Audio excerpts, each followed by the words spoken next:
Opinión Importa y ahora le doy la bienvenida a mi invitado de hoy, una persona encantadora. Me parece que enriquece mucho la tele. Javier Echeverría, ¿cómo estás? Muy bien, muchas gracias por lo que dices. Y el sonidito que ahí pones, ¿no? Ah, claro, acá Urbano nos pone unos sonidos bien extraños. Hay que aguantarlo nomás, no queda otra. ¿Cómo te va, Javier? Muy bien, muy bien. Siempre los inicios de año son inicios donde uno trata pues de planificar muchas cosas, ¿no? Sí. Y es bonito, a mí me gustan siempre el enero, me gusta enero por tener esa fuerza de los inicios, ¿no? Sí, claro. Ahora, claro, nos planteamos eso siempre al inicio del año, ¿no? Como si quisiéramos romper con lo anterior. Bueno, renegar del pasado. pero ya no siento eso, ¿ah? ¿No? Antes sí, no, yo pienso más en mejorar algunas cosas, en corregir algunas otras. O sea, finalmente las fechas son símbolos. No es que tenga un sentido literal, porque hasta los calendarios pueden ser corregidos, ¿no? Pero son símbolos, entonces tú marcas un inicio de algo, y diciembre me gusta porque también es un año donde cierras cosas, ¿no? Entonces, ya desde que trabajo más, digamos, en mi empresa, ya mi cabeza está mucho más planteada, resultados, objetivos y los pasos que tengo que dar. Entonces son meses en los que pienso en esas cosas. Interesante. Tú eres una persona multifacética. Eres actor, eres psicólogo, has escrito un libro que se llama Sin Pecado Original, pero además tienes una empresa. Sí. Pero, o sea, soy teatrero. Eres porque teatrero. ser teatrero significa hacer, en el Perú sobre todo, hacer múltiples cosas relacionadas al teatro, ¿no? Ah, ya. O sea, nadie es actor nomás, enseñas actuación, a veces diriges, a veces escribes, pero finalmente eres... Todo está vinculado al arte y al teatro. ¿no? Y la psicología, ¿no? Entonces, y mi empresa es una empresa consultora. Tengo, digamos, dos empresas que están vinculadas. Una empresa consultora que trabaja con empresas, ¿no? Y trabajo tema de recursos humanos, desarrollo personal, qué sé yo. Y otro lugar que se llama Polila, ¿no? Que lo trabajo con mi hermana, que es donde fue la casa de mi abuela. Mi abuela le decíamos Polila, y ahí hacemos talleres y terapias para el público común y corriente. Entonces, en uno trabajo con empresas y en el otro con público, ¿no? ¿Son talleres psicológicos? Talleres... ¿O talleres de teatro? No, son talleres donde hay un eje terapéutico, pero la línea son las artes expresivas. Es decir, que siempre el modo de acceder al otro es a través de las artes. O sea, el teatro se convierte en una especie de catarsis, no solamente camino teatro, terapéutico. No solamente teatro, No solo las teatro, artes en general. Las artes en general. O sea, por ejemplo, yo empiezo un taller que se llama Amarte, ¿no? Y es amarse a través del arte, y tiene que ver más con las artes plásticas. Okay. Y es de alguna manera conocer los personajes que te habitan y qué clase de diálogos tienen. O sea, ¿cuál es tu obra de teatro en tu cabeza?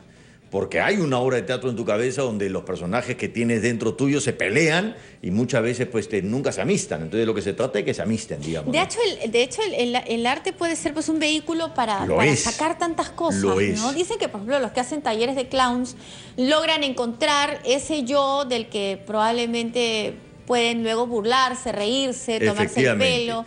El arte un poco y es una forma de darle forma, ¿no? Valga la redundancia, a lo que te sucede dentro. Claro, también te puede llevar al suicidio, como muchos artistas, ¿no? Que se han terminado matando. Depende de lo que encuentres. Depende yo creo que la diferencia está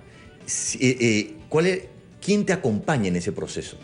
Porque si estás solo con tus demonios, de pronto los demonios te ganan. Claro. Pero el acompañamiento terapéutico en el arte, con las artes expresivas, es que justamente hay un acompañamiento, hay una contención. No estás solo en esa búsqueda, porque ir al arte es también ir al lado oscuro, ¿no? de ti. Pero la cuestión es entrar con una vela, ¿no? Entonces, con una vela, entonces te iluminas un poquito y ves un poquito más claramente lo que te sucede dentro. Claro, que sea con una velita misionera. Claro, lo hago yo, por ejemplo, trabajo con adultos a través del teatro, o a veces de las artes, qué sé yo, tengo diversos talleres, pero también en el centro Polila hay talleres para todas las edades, o sea, desde 2 y 3 años, ¿no? Hasta adolescentes. Sí, claro. Y ahora estás presentando un taller que se llama Rompiendo Esquemas. Exacto. Por eso te hemos invitado, porque me parece bien interesante el tema que abordas aquí. ¿Qué significa Rompiendo Esquemas? Bueno, ¿para qué está hecho? ¿Para qué está concebido? Mira, es bien interesante porque si tú dices rompiendo esquemas parece que fuera una metáfora, ¿no? Hay que romper los esquemas. Esto es muy concreto. En realidad es todas las herramientas que yo aprendí de construcción de personajes llevado a una persona que no necesariamente va a ser actor, para que construyas el personaje opuesto a ti. Es decir, en el teatro tú cuando entras, a diferencia de la psicología, digamos, un contraste, pero son ciencias también, no son ciencias, digamos, es un arte pero que trabaja con lo humano, se ve cuál es tu esquema. Es decir, cuál es tu esquema físico, tu esquema corporal, ¿no? A una serie de niveles, un escaneo donde tú eres un personaje. Entonces, ¿y cuál es el personaje opuesto a ti? ¿Cuál es tu antiesquema? ¿Y de qué te sirve identificar a tu opuesto? Mira, para mí lo interesante es que, primero, como tú lo has dicho, solamente identificarlo te permite entender muchas cosas en tu vida. Muchas de las simpatías o antipatías están en función de esos esquemas que tú no has explorado en ti. Entonces, ya comienzas a comprender que no tienes una antipatía por esa persona, sino que de pronto el esquema de esa persona te confronta, se opone al tuyo. Exactamente. Ahora, si lo exploras, de pronto descubres muchas cosas en ti. Finalmente, el objetivo es que amplíes tu rango expresivo. ¿Y por qué no explorar esas cosas de ti que no has explorado? Por ejemplo, ¿por qué no explorar si tú tienes un peso un poco más suave, ¿no? Y toda la forma como tú entonas la voz y como caminas sin ponerle peso? ¿Por qué no explorar el peso en tu voz? ¿Por qué no explorar el acento? O todo lo contrario, si hablas así y eres una persona que constantemente le está poniendo peso, ¿por qué no le restas peso y exploras la suavidad? ¿Qué sucede contigo? Ya, pero eso significa sacarte la careta, ¿no es cierto? O sacarte la coraza y vencer mucho una palabra de la que vamos a hablar esta noche, que es la timidez. ¿No es cierto? El objetivo finalmente es vencer la timidez. Es uno de los objetivos. Es uno de los objetivos. ¿No? Y es bien interesante eso porque yo he sido una persona muy tímida. Yo a los 14 años, 15 años, comencé a superar la timidez gracias al teatro. Porque efectivamente la timidez tiene que ver con la raíz, con intimidación. O sea, tiene que ver con miedo. Que no es lo mismo que la introversión.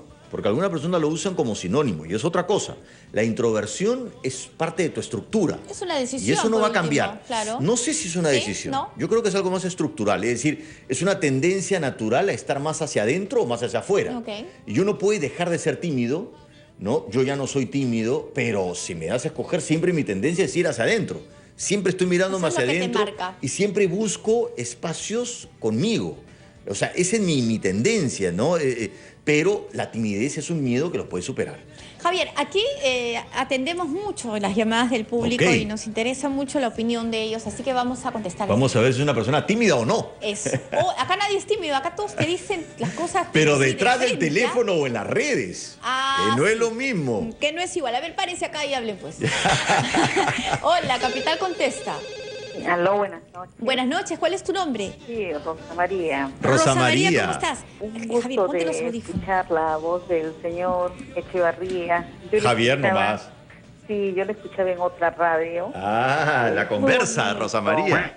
Sí, muy bonito. Yo así soy como me llamó bastante la atención, la forma como usted se desenvuelve. Gracias, Rosa María. Aconseja. Pero tutéame nomás, Rosa María, por favor. Más bien Javiercito, entonces una consejita, quizá me puedas orientar. A ver, dime. ¿A qué se deberá, por ejemplo, muchas personas a veces nos ha gustado diferentes profesiones, oficios, o emprender diferentes cosas, pero a veces ¿por qué se quedan medias?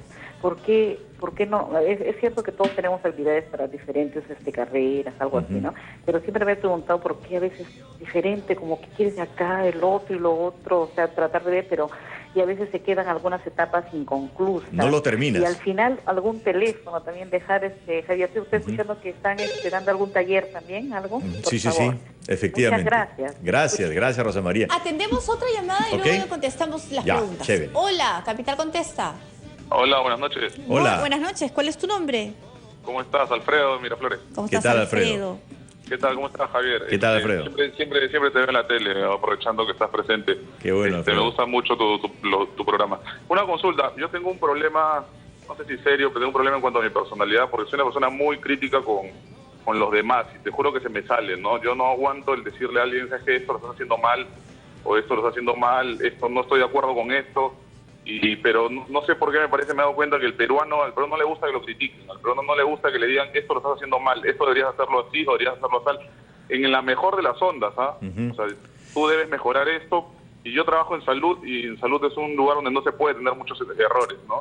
Pero siempre que uno le dice Disculpa. ¿Qué profesión tienes, Alfredo? Soy anestesiólogo. Ok. Entonces, siempre que me pasa que le digo a una enfermera o a un médico, esto lo estás haciendo mal, deberías hacerlo de otra manera, siempre me ha pasado que me dejan de hablar. Pero, Alfredo, te hago una pregunta con sinceridad. ¿En verdad lo haces con la mejor de las formas? Sí, en verdad que sí, porque yo siento de que esos errores traen problemas a las personas, a los pacientes, ¿no? Ok. Y siempre me ha pasado que frecuentemente me dejan de hablar o me ponen malas caras y dicen, ahí está el criticón. Y no es que sea criticón, es que me gusta decir cuando algo está mal hecho. Ok, muchas gracias, Alfredo. Bien interesante, son dos cosas las que han mencionado. Uno tiene que ver con nuestro esquema, por ejemplo, la dirección o la indirección. Entonces, hay personas que son muy directas, no solamente con las cosas como las habla, sino hasta el cuerpo. O sea, estoy hablando contigo, te miro directamente. Hay otras personas que no, que son más indirectas, que están ahí, están hablando, te miran como de reojo. Yo prefiero los directos. Claro, lo que sucede es que el Perú tiene un problema con la dirección. Tenemos un problema. Chueca. Claro, o sea, para nosotros lo correcto en términos culturales es lo indirecto. Por favorcito, ¿tú crees que quizás, tal vez, a lo mejor, disculpa que te moleste? Entonces, lo directo nosotros lo asociamos con lo agresivo. Así es. Entonces, eso está además relacionado, porque lo que ha mencionado Alfredo tiene que ver con la comunicación asertiva. Y la comunicación asertiva tiene dos ejes. Por un lado, la sinceridad, que Alfredo la tiene muy alta, y por otro lado es el eje del cuidado, que él dice que es muy cuidadoso. Él dice, no estoy muy seguro porque además los médicos pecan de ausencia de cuidado. Son rudos. Entonces, no saben decir las cosas de la forma correcta. Entonces, la comunicación asertiva es alta sinceridad y alto cuidado. Nosotros somos muy cuidadosos, o sea, parte de nuestro esquema como peruanos es aguanta. ¿Para qué voy a decir si voy a crear un problema? Aguanta. Hasta que reviento. Claro. Y cuando reviento, me paso al extremo, digo todo lo que no he dicho y después vuelvo a aguantar. Y estamos en ese círculo vicioso. Entonces, como peruanos tenemos que trabajar más la sinceridad, pero sin dejar de lado el cuidado. Porque tenemos, o sea, esas formas, esa preocupación por no herir al otro, no está mal. O sea, eso manténlo, pero hay que subir en el cuidado. Entonces, eso, por ejemplo, trabajar la dirección es algo que se trabaja en el teatro. Interesante, Javier. Vamos a hacer una pausa. Okay. Hacemos una pausa y regresamos para seguir hablando con Javier Echevarría de timidez y otras cosas más.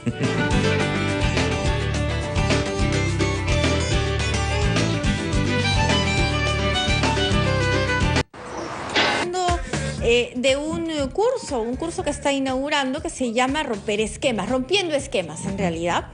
Y a raíz de eso lo hemos invitado para hablar de la timidez. Yo estaba leyendo, Javier, que tú habías dicho que la timidez es muy peruana. Bueno, sí, casi la timidez y el roche, si seguimos así, van a ser incorporados en el himno nacional. Roche es una palabra peruanaza, recontra peruana. Claro, y es impresionante con los años, cada vez hay más timidez y roche. O sea, ni siquiera en todo contexto y en toda edad, por ejemplo, yo que ahorita me gano la vida haciendo talleres y dando conferencias, en todo contexto, todo nivel socioeconómico, no hay diferencia cultural, no hay nada. Tú entras a un salón, a un lugar, y las primeras sillas que se llenan son las últimas. Sí, ¿no? Y se va llenando de atrás hacia adelante. Y las personas de adelante casi parecen los castigados. Claro. Entonces, y eso tiene que ver con el colegio, donde la gente trata de pasar caleta, ser lo más invisible posible detrás del salón, y detrás del salón mete chongo. Ahora, eso no es perfil bajo necesariamente. ¿Qué cosa es? Bueno, es un perfil bajo donde tú metes chongo escondido. Pero entonces es ser como el matalascayano, la doble pero moral. Es lo que pasa con las redes sociales también. O sea, las redes sociales no deja de ser la chacota o la agresión de la persona que se sienta atrás del salón y que no quiere ser vista. Claro, del anónimo. Entonces, en cambio, dar la cara, levantar la mano, pedir voluntarios, te paras, dices lo que piensas, haces preguntas. Y si tú encima ya, una persona se atreve a hacer una pregunta, ¿no? Ok, le dices que se pare, ya es un castigo absoluto. Que agarre un micro. Si le acercas el micro, ya es, pero ¿por qué me haces esto? Claro. No, entonces, pero ¿no quieres que tu voz sea escuchada? No. O sea, en el fondo, no. En el fondo hay como una consigna social a la invisibilidad. ¿Y eso por qué? ¿Por qué somos así? Yo creo que son muchos los factores, ¿no? Tiene que ver con alguna de las cosas que Alfredo mencionó en la llamada anterior. Mucho temor a la crítica, mucho temor al fracaso, mucho temor al error. El error esconde, o sea, el ridículo esconde muchas veces ese error, ese fracaso. Entonces, la gente no dice su opinión y eso tú lo ves en las casas, porque en las casas no se cultiva a que el hijo diga su opinión por más contraria sea a la del padre. Claro, el hijo la dice. Ahora cada vez más los hijos la dicen. En el colegio no se fomenta eso. Tú lees, digamos, el reglamento del colegio y se prioriza mucho la obediencia y no el libre pensamiento. No dicen queremos alumnos que cuestionen, claro, ¿no? Que levanten la mano y que le digan al profesor no estoy de acuerdo con usted y que el profesor aplauda eso. Que se enseñe a los alumnos a cuestionar del modo correcto, porque para nosotros también, como dije anteriormente, te calla lo que piensas y cuando emocionalmente no puedes más, lo dices en forma agresiva. Pero no aprendemos a decir lo que pensamos de forma correcta, natural, cuestionar normal, al otro, sí, o simplemente decir lo que piensas, aunque el resto de pronto no le gusta. Entonces, hay mucho bullying en el colegio y bulean también a toda persona que se pare, que levante, que diga algo. Entonces, la consigna en el colegio es escóndete y eso lo llevan a las empresas. No, y el que levanta la mano es el chancón, o es el pesado, o es el que se alucina, o el que se cree. Efectivamente. Y al final, no, simplemente es una persona que tiene pues carácter, ¿no? Exactamente. Entonces, yo he trabajado también, he tenido la suerte de viajar mucho y trabajar en otros países. Evidentemente eso no pasa en Argentina. Ah, no, en pues Argentina, tiene que callar a la gente. Claro. ¿No? En España también, o sea, entraba, me presentaba y la gente me disparaba un montón de preguntas. O sea, pero un momentito, o sea, ya querían saber un montón de cosas. O sea, era imparable. En cambio acá es el silencio. El silencio, el silencio, el silencio. Y luego de que terminas algo, se acercan y dicen, ¿te puedo hacer una preguntita? Es lo mismo que a veces las conferencias de prensa. Uy, es ahora te voy a contar. Impresionante. Ahora te voy a contar, pero vamos a atender esta llamada. Hola. Sí, buenas noches. ¿Qué tal? ¿Cuál es tu nombre? Sí, soy Vivian Carti Pardo de Maurto. Vivian. Mire, me parece interesantísimo su programa. Ah, qué bueno, Vivian. Si hay algo que después de tantos años, casi 30 años de no vivir en el Perú, me ha costado es tratar de comprender a toda mi gente, porque yo soy parte. Y claro, uno va afuera y evoluciona, cambia, te mimetiza con... ¿Dónde has vivido, Vivian? ¿Perdón? ¿Dónde viviste? En varios países, dentro de ellos Estados Unidos. Ok. México, en algunas partes en Europa también, etcétera. Bueno, pero el tema es que uno se mimetiza y se educa y te educan. Entonces regresas al Perú. Yo nunca tuve timidez. Eso es una cosa que no conozco. Pero que no conozco yo personalmente, pero sí le he visto en muchísima gente a mi alrededor. Pero lo que sí veo, y lo veo con mucha tristeza, es que creo que es por esa timidez que el peruano ni se respeta a sí mismo, ni hace respetar a los demás, ni lo respeta. Caminas en la calle, las personas atraviesan en luz roja, toreando autos. Los autos pasan encima de los peatones en luz de peatón. Conversas con las personas y son, como tú has dicho, incapaces de decirte su opinión abiertamente, y si la dices, consideran, más o menos te miran como qué barbaridad, ¿cómo vas a decir eso? Muy Entonces, bien. Muy bien, Bianca, gracias por la llamada. Gracias, Vamos Vivian. a darle oportunidad. Vivian era, ¿no? Sí. Perdón, Vivian. Vamos a darle oportunidad a otra persona y luego comentamos. Ya. Javier. Hola. Aló, buenas noches. ¿Qué tal? ¿Cuál es tu nombre? Carlos.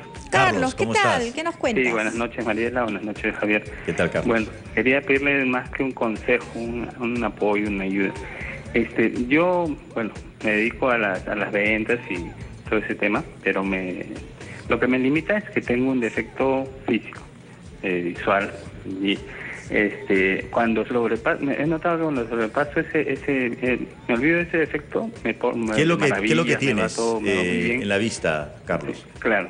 ¿Qué es lo que tienes? ¿Qué es lo que te pasa? Tengo la conjuntiva, con el ambiente se me enrojece así como dirían ojos de vampiro o algo así. Se te ponen tus ojitos rojitos. Ajá. Excesivamente. Ya. No Ok. rojitos. Ok. Y bueno, eso me limita varias veces a mí, antes de exponer hacia personas, a trabajos, hasta con una dama, con una chica. Y bueno, cuando los logro superar, me siento de maravillas. Pero a veces, muchas veces, noto que eso me estanca, me limita a desarrollar oportunidades que sé que las puedo lograr, pero por ese efecto me estanco. ¿Cómo mantener una línea continua, olvidar ese efecto y ser uno mismo? Ahora, lo importante es que él cuenta que lo logra superar. Es que en principio sí, en principio el lenguaje determina lo que piensas tú de la vida y de ti mismo. Carlos, nunca más utilices la palabra defecto. Porque yo tengo un defecto, ¿no? Y lo dijo con un sentido dramático. Y le salió de dentro. Trágico. Sí. No, tienes una condición, ¿no? Porque lo defecto es una palabra, fíjate cómo ha ido cambiando la palabra defecto, ¿no? Antes se consideraba defecto, después se consideraban debilidades, ahora se considera en este mundo áreas de oportunidad, que es como las empresas lo mencionan. Ahora se entiende defecto, pues, no sé, pues soy egoísta, ¿no? Soy, no sé, pues, soy avaro. Pero ni siquiera, o sea, digamos... A eso se le entiende como un defecto, sí. No un defecto físico, pues, ¿no? Claro, o sea, además, la palabra defectos sale como defectuoso y está como relacionado a una máquina defectuosa que no tiene arreglo. En cambio, es una condición. De pronto es una condición física, como hay personas que tienen diferentes condiciones y hay personas que hasta personas con discapacidad no se menciona que son defectos. Son personas que tienen una discapacidad, tampoco es un discapacitado, es una persona con discapacidad. Esto no es eso, es una condición en su vista y tú tienes que ver que esa condición te tiene que tener una serie de aprendizajes. Y lo que tú tienes que hacer es descubrir el aprendizaje de eso. El aprendizaje de lo que a ti te va a fortalecer. Si tú entiendes eso y dejas de utilizar la palabra defecto y cuidas tu lenguaje, porque las palabras determinan la realidad, ya de por sí seguramente los momentos donde lo superas, te aseguro que es cuando la forma como tú hablas de ello es diferente. Claro, ver las cosas de otra forma. Efectivamente. Hola, Capital contesta. Aló. Hola, ¿qué tal? ¿Cuál es tu nombre? ¿Cómo tal? ¿Cómo estás, Ernesto? Ernesto, ¿cómo estás? ¿Qué tal? Bienvenido, te escuchamos. ¿Qué tal, Ernesto? Bueno, yo soy profesor y te puedo decir una de las cosas que comentabas es que la característica, por ejemplo, en la academia donde dicto, que los alumnos, un porcentaje se sientan atrás. La gran mayoría, ¿no? Así es. ¿Tú trabajas en una academia, pero universitaria o...? Sí, una academia pero universitaria. Y creo que hay dos factores por el cual para mí son, podría decirse que por ahí podría medirse el aspecto de la timidez. Una creo que es muy importante es la violencia hacia los jóvenes, ¿no? Hacia los adolescentes. En la etapa de la niñez, en la etapa de la adolescencia, los padres muchas veces sus problemas familiares con la esposa, entonces eso recae bastante y psicológicamente afecta a los adolescentes, ¿no? Y la otra parte tiene que ver también bastante, y la parte de la educación, eso tiene que ver también bastante con las políticas educativas, que es que el alumno ya deja de criticar, no se le enseña a criticar, no se le enseña a cuestionar, no se le enseña a dudar, lo que no significa que rechace cosas, sino que aprenda a analizarlas, a pensar por sí mismo, a que tome sus propias decisiones. Entonces, creo que esas dos cosas sumadas se pueden avisorar en una academia, en un colegio, ¿no? Entonces, creo que esos dos aspectos hay que trabajar sobre ellos, ¿no? Sobre esos dos aspectos. Estoy de acuerdo. La llamada anterior también, la señora que mencionó lo que pasaba en el tráfico, ella que había vivido en Estados Unidos, qué sé yo, efectivamente siento que como peruanos somos peruanos con miedo, o sea, vivimos con miedo al otro. Y creo yo, y está muy relacionado con lo que acaba de decir, y se me fue el nombre. Ernesto, que siento yo que una de las carencias que pasa en nuestro país es que no hay cultura de reconocimiento ni de feedback. Prefiero utilizar la palabra feedback o retroalimentación más que la crítica, en donde en la retroalimentación yo menciono aquellas cosas que están funcionando en ti, ¿no? Y aquellas cosas que podrías mejorar, que son esas áreas de oportunidad, que no es decirte lo malo, no es decirte lo negativo, es decirte aquello que puedes hacer mejor. No tenemos esa cultura. O sea, si tú ves en tu vida la cantidad de veces que te han hecho retroalimentaciones, son bien pocas. Es más, si un chico se saca 18 y va donde el profesor a preguntarle cuáles son los 2 puntos que faltaban para el 20, es aplastado. O sea, encima te quejas. O sea, tienes 18. Porque no hay esa cultura de excelencia de decir, no, es que quiero saber qué me faltó. Claro, quiero ser mejor. O sea, quiero ser mejor. ¿Cuál es el problema? Entonces quiero que me digan. Entonces, ni los profesores dan retroalimentación. Simplemente es una nota. Es como un conformismo. Sí, también, o sea, eso, ¿no? Es parte de una cultura. Entonces te ponen un número. Pero el número no es una retroalimentación. Que te digan cómo estás avanzando, en qué estás mejorando, en qué cosas puedes mejorar. Y reconocimiento es subrayar aquellas cosas de ti que están funcionando muy bien y que te permiten conocerte.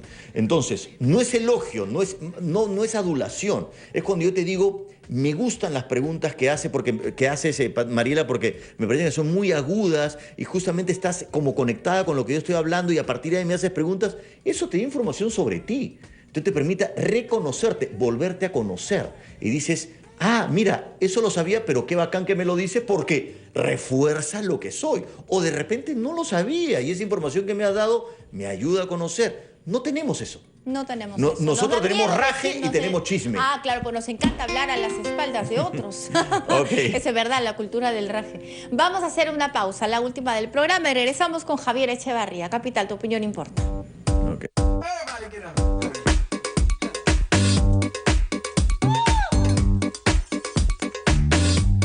Radio Capital.